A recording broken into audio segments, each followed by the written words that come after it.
یہ مصیبت تھانے کیا کرنے آئی ہے؟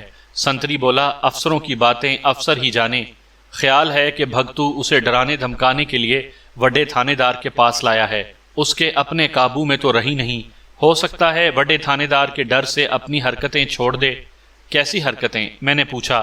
سنتری نے لوفروں کی طرح ایک آنکھ دبائی اور بولا، بھولے بادشاہ، وہی حرکتاں بے برکتاں۔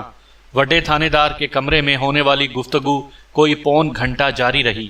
آدھے گھنٹے تک بھگتو بھی کمرے میں موجود رہا، پھر وہ باہر آ گیا اور 10-15 منٹ تھانے دار اور جولاں کے درمیان تنہائی میں گفتگو ہوئی۔ آخر جولاں بھی باہر نکل آئی اور اپنے شوہر کے ساتھ سر جھکا کر چلتی تھانے کے احاطے سے باہر نکل آئی۔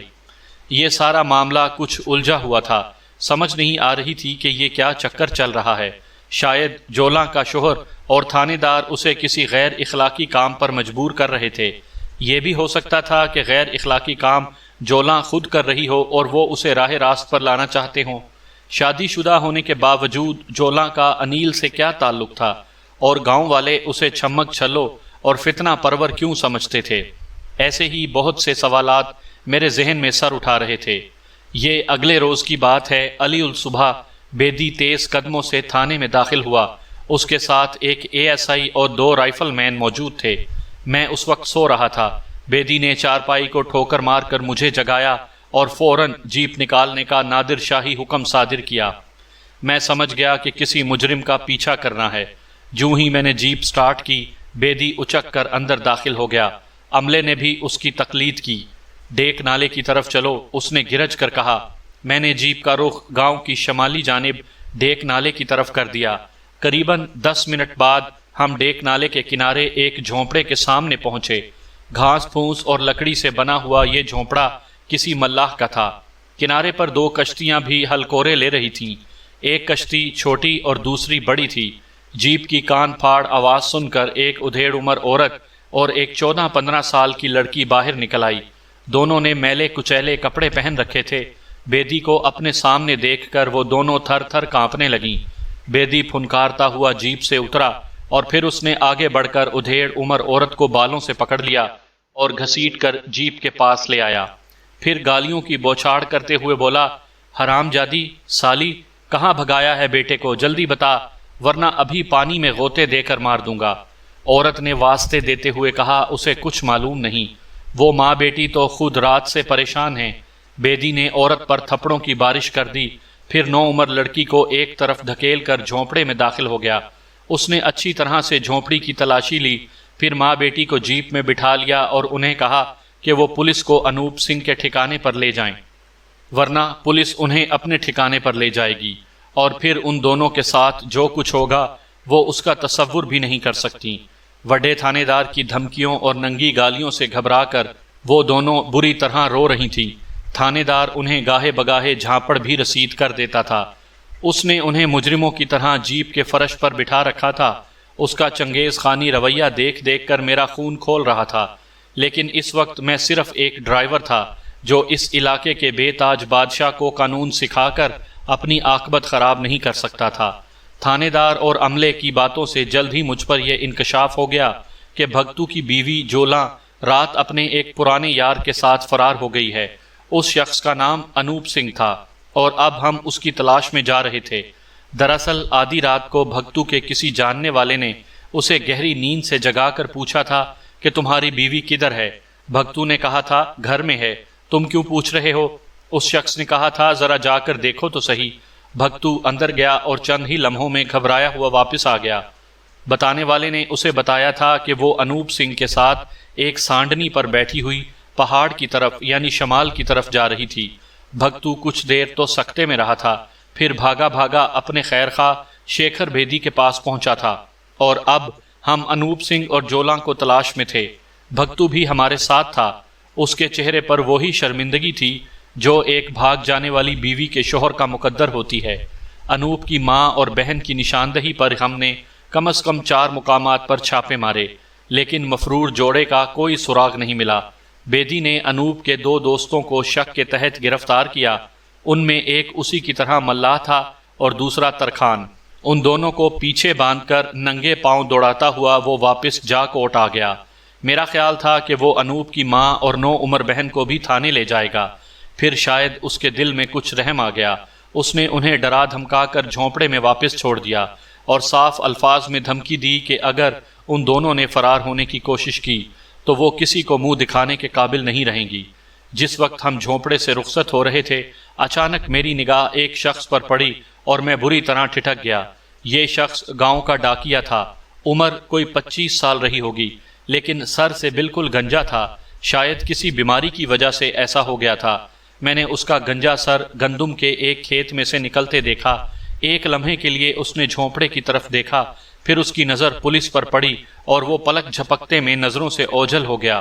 یہ منظر شاید میرے سوا اور کوئی بھی نہ دیکھ سکا تھا۔ میرے دل میں ایک شبہ سا سر اٹھانے لگا۔ اگر میں وڈے تھانے دار صاحب کو اس شبے سے آگاہ کر دیتا تو یقیناً وہ ڈاکیے کو اسی وقت گرفتار کر لیتا، مگر میں اس معاملے کو اپنے طور پر دیکھنا چاہتا تھا۔ شام کا وقت تھا، دھوپ گندم کے ادھ پکے کھیتوں کو الوداعی بوسہ دے رہی تھی۔ دور کہیں کسی رہٹ کے چلنے کی صدا پرندوں کی چہچہاہٹ میں ڈوب ابھر رہی تھی۔ بڑا سہانا منظر تھا۔ میں اور بلال شاہ ایک کھیت کے منڈیر پر بیٹھے کسی کا انتظار کر رہے تھے۔ ایسے موسم میں انتظار کی بات سے شاید آپ سمجھیں گے کہ ہم پتلی کمر اور لال گالوں والی کسی الڑ مٹیار کا انتظار کر رہے تھے، لیکن نہیں، یہ انتظار ایک ڈاکیے کا تھا، اور ڈاکیا بھی گنجا پاپی، جسے دیکھ کر موسم کی ساری امنگ ترنگ رفو چکر ہو جائے۔ ہم دونوں کے منہ میں کیکر کی مسواکیں تھیں اور آنکھیں پگڈنڈی پر لگی ہوئی تھیں۔ میں معلوم کر چکا تھا کہ گاؤں سے واپسی پر ڈاکیا ہر روز اس پگڈنڈی سے گزرتا ہے۔ آخرکار صاحب بہادر جھومتے جھامتے اچھلتے پھلانگتے اپنی طرف آتے دکھائی دیے۔ بغل میں ڈاک کا بستہ اور کان پر پینسل تھی۔ ٹنڈ کا تانبا سنہری دھوپ میں آتشی گولے کی طرح چمک رہا تھا۔ ہمیں دیکھ کر اس نے سلام کیا۔ اسے معلوم تھا ہم تھانے کے نئے ملازم ہیں، لیکن یہ ہرگز معلوم نہیں تھا کہ یہ نئے ملازم اس کے ساتھ کیا کرنے جا رہے ہیں۔ جو ہی وہ ہمارے پاس آیا، بلال شاہ نے اٹھ کر ایک زوردار ٹھاپ اس کے تانبے پر لگائی، پھر لنگڑائی دے کر اسے کھیت میں گرا دیا۔ میں بھی لپک کر اس کے سر پر پہنچ گیا۔ ایکا-ایکی ڈاکیے کے چہرے پر بے پناہ خوف نظر آنے لگا۔ میں نے ایک ہاتھ سے اس کی گردن کو دبوچا اور غرا کر کہا، کل تم ڈیک نالے کے کنارے پر چودھریوں کے کھیت میں کیا کر رہے تھے؟ میرے سوال نے اسے بری طرح بوکھلا دیا۔ ہکلا کر بولا، چودھریوں کے کھیت میں میں نہیں گیا تھا۔ اس کا جواب اس کے حق میں اور بھی برا ثابت ہوا۔ اگر وہ کہہ دیتا کہ میں وہاں پیشاب وغیرہ کرنے کے لیے بیٹھا ہوا تھا تو مجھے الجھن ہو سکتی تھی، مگر وہ تو صاف مکر گیا تھا۔ اس کے انکار نے میرے شک کو مضبوط تر کر دیا۔ میں نے اس کا منہ ڈھانپ لیا اور بلال شاہ نے میرے اشارے پر بے دریغ اس پر ٹھوکروں اور مکوں کی بارش کر دی۔ شاید وہ دھوبی گھاٹ کا سارا غصہ اس پر اتار دیتا، لیکن میں نے اسے منع کر دیا۔ ڈاکیا اب بری طرح کرا رہا تھا۔ میں نے اسے گریبان سے پکڑ کر جھٹکا دیا اور بتایا کہ ہم وڈے تھانے دار کے بھیجے ہوئے اس کے پاس آئے ہیں، اور اگر اس نے سچ نہ اگلا تو پھر اسے تھانے لے جانا پڑے گا۔ اور یوں گاؤں والوں کے سامنے بے عزتی کا سن کر ڈاکیے کے رونگٹے کھڑے ہو گئے۔ وہ احسان مندی کی نظروں سے ہمیں دیکھنے لگا، جیسے خاموشی کی زبان میں کہہ رہا ہو، میں کس زبان سے آپ کا شکریہ ادا کروں کہ آپ نے کھیت میں مجھے پھینٹی لگائی اور حشر نشر سے بچایا۔ وہ سمجھ چکا تھا کہ اب بری طرح پھنس چکا ہے اور چھپانے سے کوئی فائدہ نہیں۔ اس کا رنگ مٹی کی طرح زرد ہو چکا تھا۔ اس نے اپنا نام ذکریہ بتایا اور لرزتے کانپتے لہجے میں انکشاف کیا کہ کل وہ ملاح انوپ کا ایک پیغام لے کر اس کی ماں اور بہن کے پاس آیا تھا۔ میرے لیے یہ ایک نہایت اہم خبر تھی۔ اس کا صاف مطلب تھا، ذکریہ انوپ سنگھ کے ٹھکانے سے آگاہ ہے۔ یہ ہماری بہت بڑی کامیابی تھی۔ میں نے دلی مسرت کو چھپاتے ہوئے پوچھا، اب انوپ اور جولاں کہاں ہیں؟ اس نے ہارے ہوئے انداز میں سر جھکایا اور بولا، پکی ڈھیری گاؤں میں انوپ کا ایک یار رہتا ہے، اس وقت دونوں اس کے ڈیرے پر ہیں۔ میں نے کہا، تمہیں ان دونوں کا پتہ کیسے چلا؟ وہ بولا، میں پکی ڈھیری میں ڈاک بانٹنے گیا تھا، انوپ نے مجھے دیکھ لیا اور اپنے ساتھ ڈیرے پر لے گیا۔ انوپ کا مجھ پر ایک بہت بڑا احسان ہے جی۔ ایک دفعہ سیلاب میں اس نے مجھے اور میری ماں کو ڈوبنے سے بچایا تھا۔ جب انوپ نے مجھ سے کہا کہ میری ماں اور بہن کے نام خط لکھو اور ان تک پہنچا دو تو میں انکار نہ کر سکا۔ کل میں انہیں انوپ کا خط سنانے کے لیے وہاں پہنچا تھا، لیکن پولیس کو دیکھ کر گھبرا گیا اور واپس چلا گیا۔ اب ساری بات سمجھ میں آ رہی تھی۔ انوپ نے ماں کو اپنی اچانک گمشدگی کی وجہ بتانے کے لیے ڈاکیے ذکریہ کو بھیجا تھا، مگر وہ میرے ہتھے چڑھ گیا۔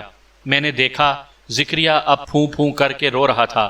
اس نے پھٹی پھٹی آواز میں کہا، کیسا بدقسمت ہوں میں بھی، اپنے محسن کا احسان اتارنے نکلا تھا، الٹا ان کے لیے مصیبت بن گیا۔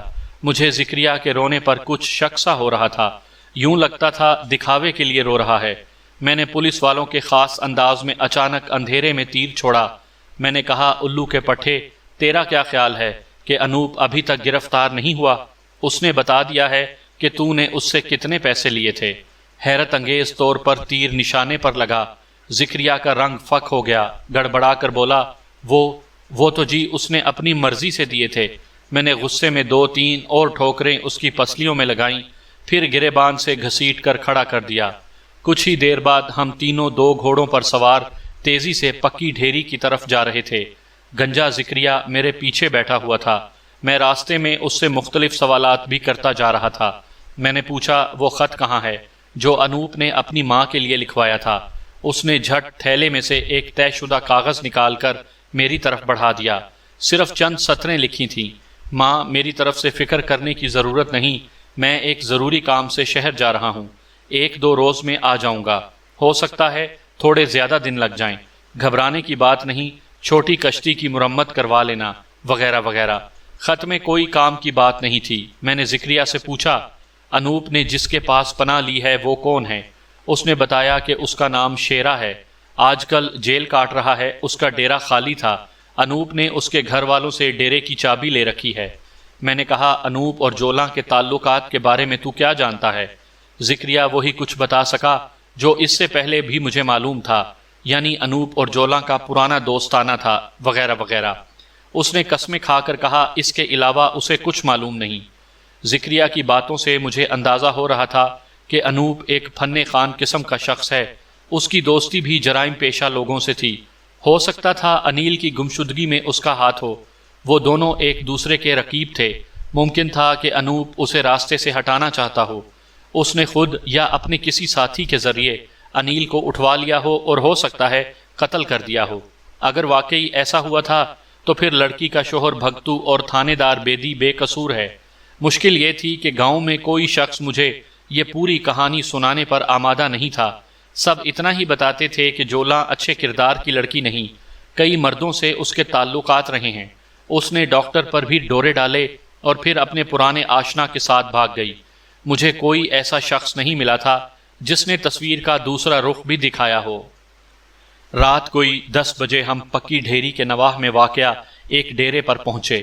چاندنی رات تھی، درختوں کے درمیان چند کچے پکے کمرے پر اسرار نظر آ رہے تھے، قریب ہی 2 گھوڑے بندھے تھے، ایک شخص موٹا کھیس لپیٹے گھوڑوں کے پاس سو رہا تھا، مجھے شک گزرا کہ اس کے تکیے کے نیچے پستول وغیرہ ہے۔ میں نے ایک جھٹکے سے اس کا تکیہ اٹھا کر 32 بور کا ریوالور نکال لیا۔ یہ شخص ڈیرے کا اکلوتا رکھوالا تھا، اپنا ریوالور اپنی ہی طرف اٹھا پا کر وہ بری طرح گھبرایا۔ میں نے بلال شاہ کو اشارہ کیا، اس نے 2 منٹ میں رکھوالے کو اس کی رنگین پگڑی سے باندھ کر بھنگ کے پودوں میں ڈال دیا۔ تب ہم نے ڈیرے کے دروازے پر دستک دی، کسی نے کمرے میں لالٹین کی لو تیز کی، پھر بھاری آواز میں پوچھا، کون ہے؟ میرے اشارے پر ڈاکیے نے جواب دیا۔ اندر والے نے جھٹ دروازہ کھول دیا۔ میرے سامنے مضبوط ہاتھ پیر کا ایک لمبا تڑنگا شخص کھڑا تھا، وہ دھوتی بنیان میں تھا، کیس بندھے ہوئے تھے۔ ہم دونوں کو دیکھ کر وہ بری طرح گھبرایا۔ میں اسے ریوالور سے دھکیلتا ہوا اندر لے گیا۔ ایک سریلی چیخ سنائی دی۔ میں نے دیکھا گداز جسم والی ایک دراز قد لڑکی لالٹین کے پاس سہمی کھڑی تھی، اس کی لمبی گردن اور ایک رخسار روشنی کی زد میں تھا۔ یہ دونوں روشن حصے اسے خوبصورت ثابت کرنے کے لیے کافی تھے۔ مجھے یہ سمجھنے میں دیر نہ لگی کہ یہی جولاں ہے، مگر میں اس کی گود میں 7-8 ماہ کا بچہ دیکھ کر حیران رہ گیا۔ مجھے پہلی دفعہ پتہ چلا کہ جولاں ایک بچے کی ماں بھی ہے۔ میں نے روبدار آواز میں اپنا تعارف کرایا، یہ جان کر کہ میں پولیس انسپیکٹر ہوں۔ جولاں اور انوپ خوف زدہ ہو گئے۔ ذکریہ بھی اس انکشاف پر حیران رہ گیا۔ میں نے بلال شاہ کو ہدایت کی کہ وہ جولاں کی گود سے بچہ لے لے اور اسے دوسرے کمرے میں جا کر لٹا دے۔ میں نہیں چاہتا تھا کہ ان دونوں کو کسی بھی چالاکی کا موقع دوں۔ ریوالور کی نالی بدستور ان دونوں کی طرف اٹھی ہوئی تھی۔ بلال شاہ سوئے ہوئے بچے کو دوسرے کمرے میں لے گیا تو میں نے مفرور جوڑے سے پوچھ گچھ شروع کی۔ وہ جانتے تھے کہ بری طرح پھنس چکے ہیں، لہٰذا انہوں نے ادھر ادھر کی ہانکنے کی کوشش نہیں کی اور میری تھوڑی سی کوشش کے بعد اصل موضوع پر آ گئے۔ انوپ اور جولاں سے میری یہ گفتگو تقریباً 3 گھنٹے جاری رہی۔ اس دوران جولاں نے صرف ایک دفعہ دوسرے کمرے میں جا کر اپنے بچے کو دودھ پلایا۔ اس ساری گفتگو کے دوران مختلف سوال جواب ہوئے، کہیں کہیں مجھے ان دونوں کو دھمکانا بھی پڑا، کہیں پیار محبت سے کام لیا۔ اس ساری گفتگو کا خلاصہ کچھ اس طرح ہے۔ جولاں جاکوٹ کے قریبی گاؤں پتن کی رہنے والی تھی۔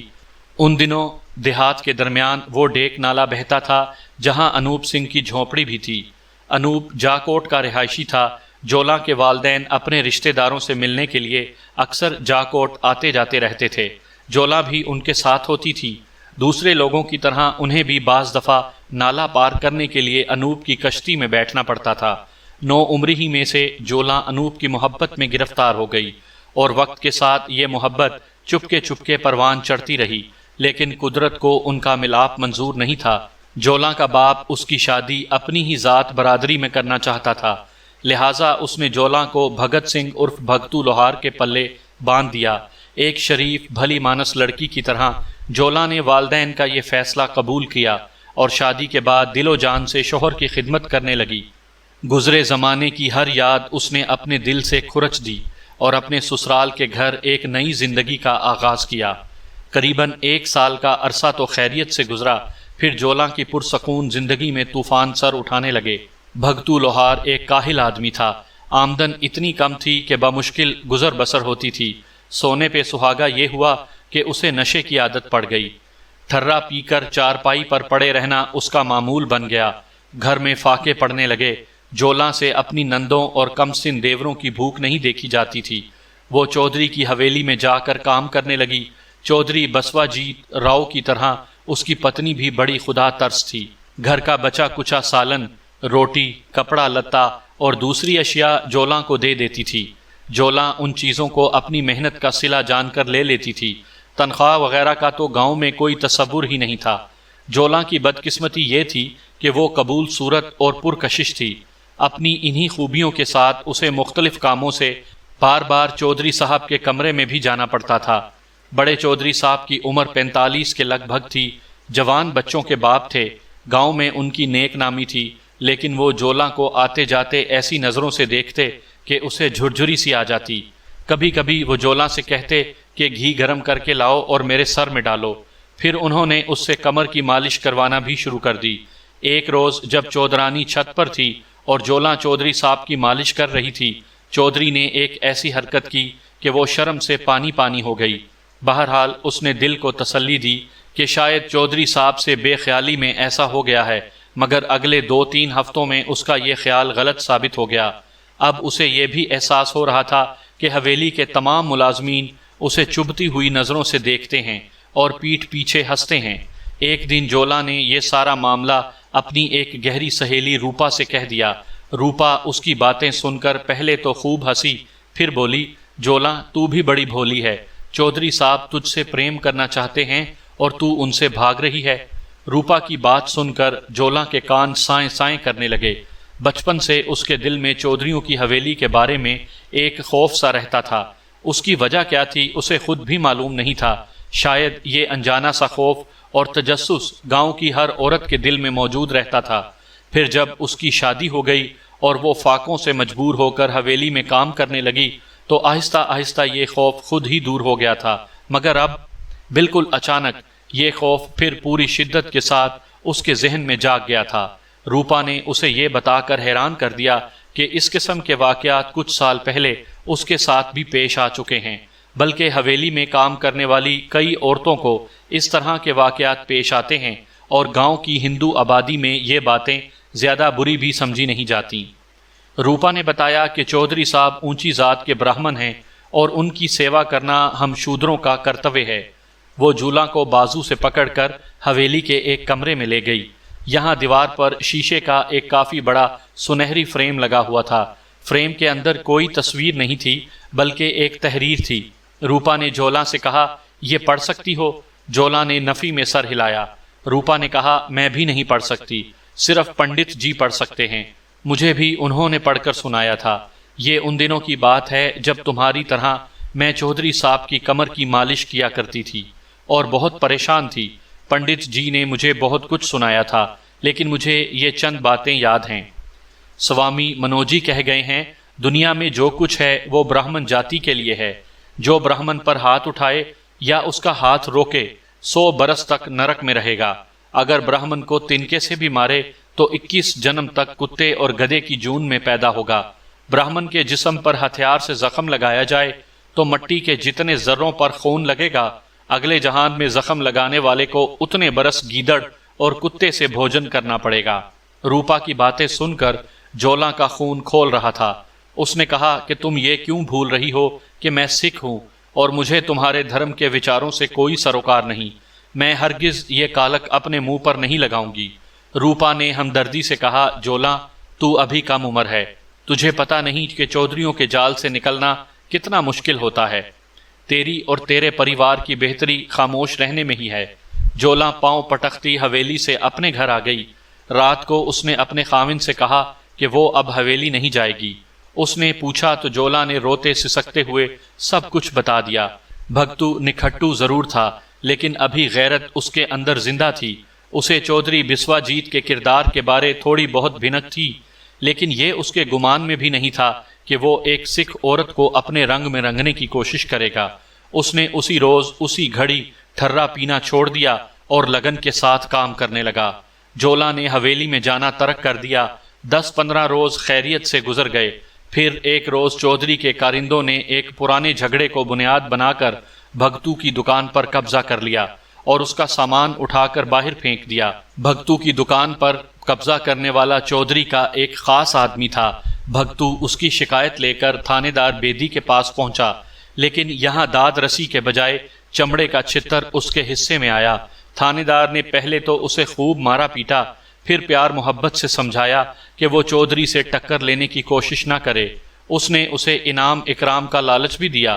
بھگتو فطری طور پر ایک بزدل آدمی تھا۔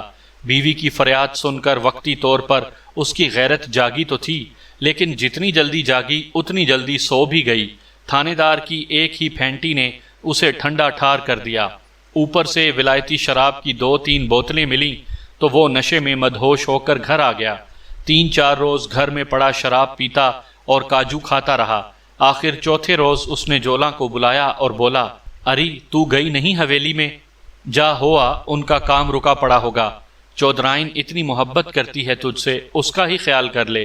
جولا نے حیران نظروں سے اپنے مدہوش پتی کی طرف دیکھا اور اس کا مطلب سمجھنے کی کوشش کرنے لگی۔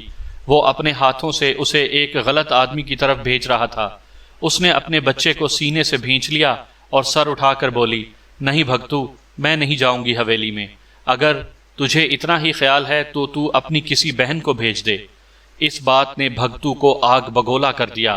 وہ غصے میں پھنکارتا ہوا اٹھا اور اسے لاتوں اور گھونسوں سے پیٹنے لگا۔